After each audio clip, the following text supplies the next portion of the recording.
अस्सलाम वालेकुम, welcome to एमरात। दोस्तों, दो टॉपिक्स को डिस्कस करने जा रहे हैं। पहला हम बात करेंगे वेनेजुएला पर होने वाले यूएस के अटैक को लेकर, जिसमें यूएस ने वेनेजुएला में अच्छी खासी तबाही मचा दी है। लेकिन यूएस ने ये अटैक क्यों किया वेनेजुएला पर, उसकी हम रीज़न पर बात करेंगे। और दूसरा हम बात करेंगे कि पाकिस्तान ने जो तैमूर एयर लॉन्च मिसाइल का टेस्ट किया है, उसको लेकर अब कुछ नई रिपोर्ट्स इमर्ज होना शुरू हो चुकी हैं, या एक नई डिबेट शुरू हो चुकी है पाकिस्तान और इंडिया की डिफेंस कम्युनिटीज़ के दरमियान कि इंडिया का जो scalp easy cruise missile Pakistan में इंटेक्ट फॉर्म में गिरा था, पाकिस्तान ने उसकी टेक्नोलॉजी को यूज किया है अपने तैमूर सीरीज के मिसाइल्स को अपग्रेड करने के लिए, और ये वो अपग्रेडेड मिसाइल का टेस्ट किया गया है। इन दोनों चीजों को डिस्कस करते हैं। पहला तो मैं बता दूं कि 2 से 3 जनवरी की रात के दरमियान यूएस की special operation aviation wing 106 wing है बेसिकली, ये अटैक करता है वेनेजुएला पर। वेनेजुएला का जो दारुल हुकूमत है कारकस, वहां पर एयर रेड्स कंडक्ट की जाती हैं, मेन एयरपोर्ट को डिस्ट्रॉय कर दिया जाता है, जबकि उसके मुकाबले में वेनेजुएलन एयरफोर्स और वेनेजुएला का एयर डिफेंस सिस्टम कहीं भी नजर नहीं आता।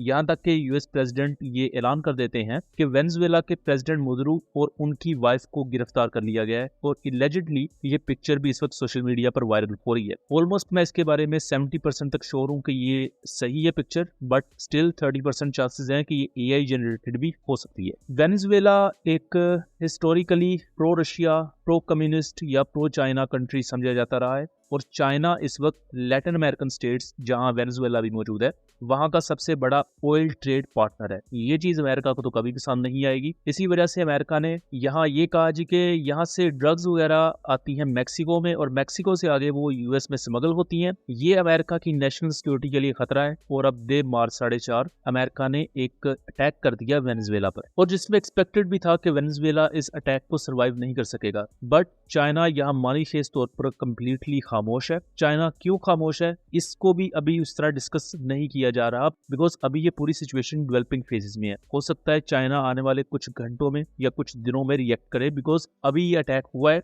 और उसके कुछ टाइम बाद ही मैं ये रिकॉर्ड कर रहा हूँ। सो जैसे इस पर मजीद डिटेल्स आएंगी, हम वो भी आपके साथ डिस्कस करेंगे। अब अगर दूसरे टॉपिक पर आ गए दोस्तों, मई 2025 में होने वाले पाकिस्तान और इंडिया के क्लैशेस के दौरान पाकिस्तान ने इंडिया के multiple BrahMos, multiple scalp easy और दूसरे सरफेस टू सरफेस और एयर टू सरफेस मिसाइल्स को इंटरसेप्ट किया था, और 50 में से 40 से ज्यादा मिसाइल्स पाकिस्तान ने इंटरसेप्ट किए थे। लेकिन उसमें से सबसे ज्यादा इंटरेस्टिंग इवेंट वो था जब इंडिया का एक स्कैल्प ईजी मिसाइल, जो कि इंडिया ने फ्रांस से लिए हुए हैं, वो इंटेक्ट फॉर्म में पाकिस्तान के आई बिलीव साउदर्न पंजाब के एक शहर में क्रैश हो गया था। उसकी ये पिक्चर्स आप देख सकते हैं।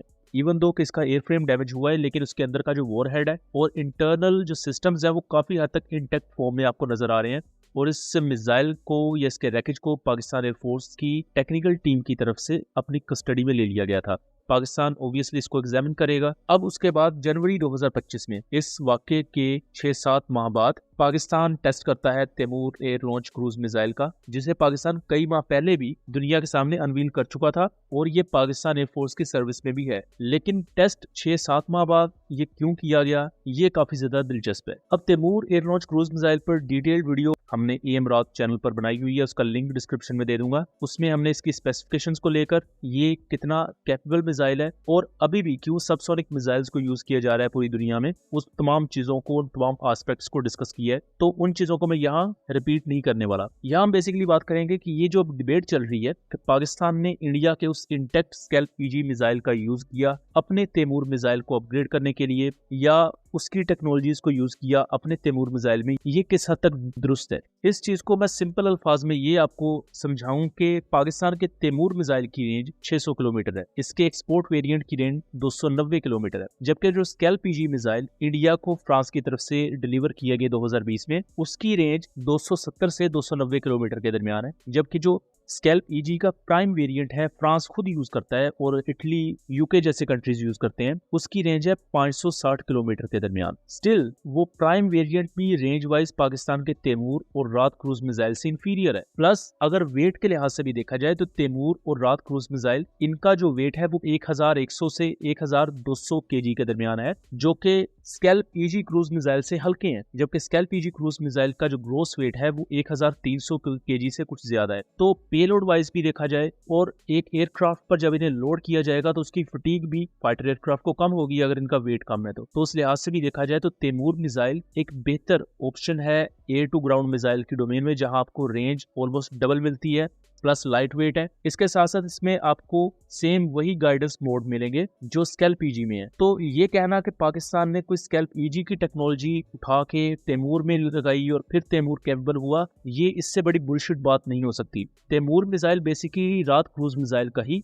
कन्वेंशनल वेरिएंट है, जिसे कन्वेंशनल वॉरफेयर के लिए डिजाइन किया गया है और यूज किया जाएगा। इस रीसेंट टेस्ट में हो सकता है पाकिस्तान ने नए पैरामीटर्स को रेक्टिफाई किया हो, या ये एक ट्रेनिंग लॉन्च टेस्ट भी हो सकता है जो कि कंडक्ट किए जाते हैं। अब उसमें से कुछ मिसाइल टेस्ट पब्लिक किए जाते हैं, कुछ को पब्लिक नहीं किया जाता। लेकिन इंडियन साइड पर अगर कोई बंदा इस तरह की बात कर रहा है कि पाकिस्तान ने उस स्कैल्प ईजी मिसाइल को या उसके इंटरफेस को, उसकी इंटरनल सॉफ्टवेयर को यूज किया, तो हो सकता है एक हद तक उन्हें एग्जामिन किया हो, बट ये नहीं कहा जा सकता कि उसकी टेक्नोलॉजी को यूज करते हुए हमने अपने तैमूर मिसाइल को बनाया है, क्योंकि ये पॉसिबल ही नहीं है। तैमूर मिसाइल ऑलरेडी एग्जिस्ट करता था और वो रात क्रूज मिसाइल से आगे डेवलप किया गया है, जो कि इंडिया के स्कैल्प ईजी आने से पहले ही पाकिस्तान के पास ऑपरेशनल थे और मौजूद थे। दोस्तों, ये था एक एनालिसिस। उम्मीद करता हूँ चीज़ें क्लियर रही होंगी। वीडियो पसंद आई हो तो इसे ज़्यादा से ज़्यादा शेयर कीजिएगा, ताकि इस तरह की मज़ीद इन्फॉर्मेटिव वीडियोस हम आपके लिए लेकर आ सकें। मिलेंगे अगली वीडियो में, तब तक के लिए अल्लाह हाफिज़।